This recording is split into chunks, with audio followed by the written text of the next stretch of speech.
Rattrap Productions, we show you how to do stuff. Got a little leak right here. So I'm going to pull this radiator out and I'm going to replace it with this one right here.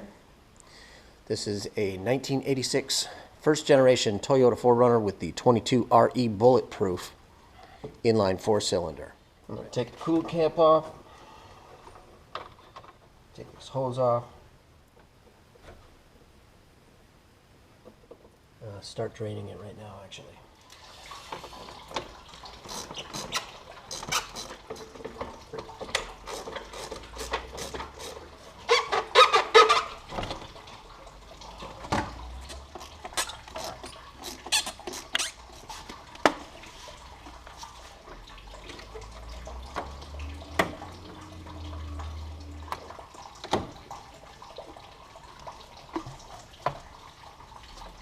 Everything's been 10 millimeters so far, so these are 10 millimeter.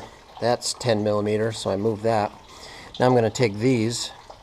There's 4 of those, one on the bottom, and then there's 2 more down here. I'm going to take those off so I can get this shield off.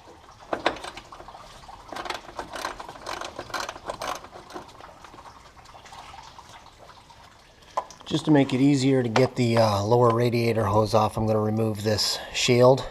So it's 12 millimeter bolts right here, two 12 millimeter bolts here, and for some strange reason, it's 2 13 millimeter bolts here. Okay, 10 millimeter. Now I'm going to remove the lower radiator hose. Remove these 4 bolts. There's 4 bolts here. One. And there's another one lower, and then there's 2 on the other side, same place. Those are 12 millimeter.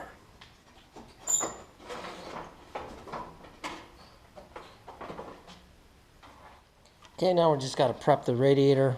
For some reason they don't put this on at shipping, so I'm going to put this on. That's for the overflow.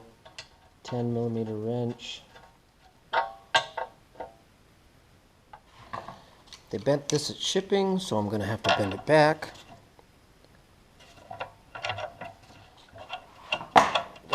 Now I'm ready to install it. Well, people, we got a problem. This shroud does not fit on here. See that? Boom. Boom.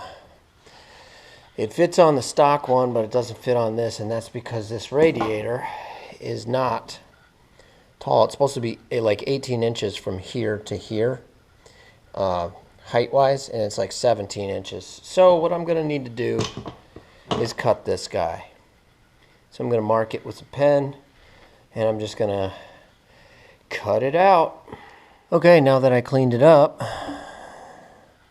everything's lined up, and I got plenty of room to get that clamp in and everything. Plenty of room to do that. And I'm still going to get the shroud. Most of the shroud responsibilities stay intact. So, okay, now I'm ready to put it in.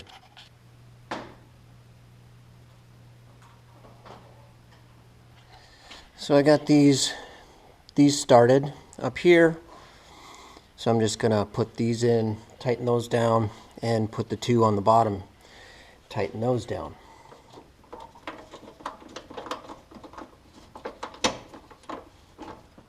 All 4 of those are on now.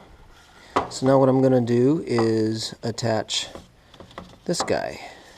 Alright, now I'm going to slip the lower radiator hose on, but I'm going to change out the clamp, obviously. Hose is still great. So upper, put that one here, and lower down below.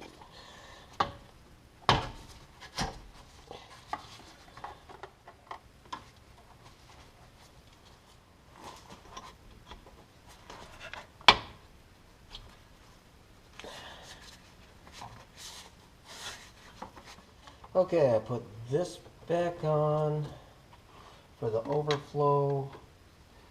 I'll put this back on.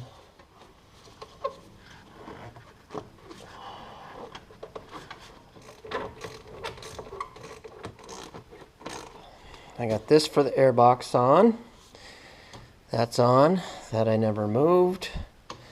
This is on. Thing's bolted. Shroud is bolted. New clamp there, new clamp there. That's all set. Boom, I'm ready to start putting some fluid in it. Filled it up to the top. I'm going to start it up. Yeah, so far so good. Looks like I might have a little leak there. So last thing I had to do is I had to tighten this up a little bit because that was leaking. So they didn't tighten it up enough when they shipped it, but it's okay. Now it's starting to, looks like that thermostat's about ready to open up. See a lot of turbulence in that water. About ready to take it for a spin.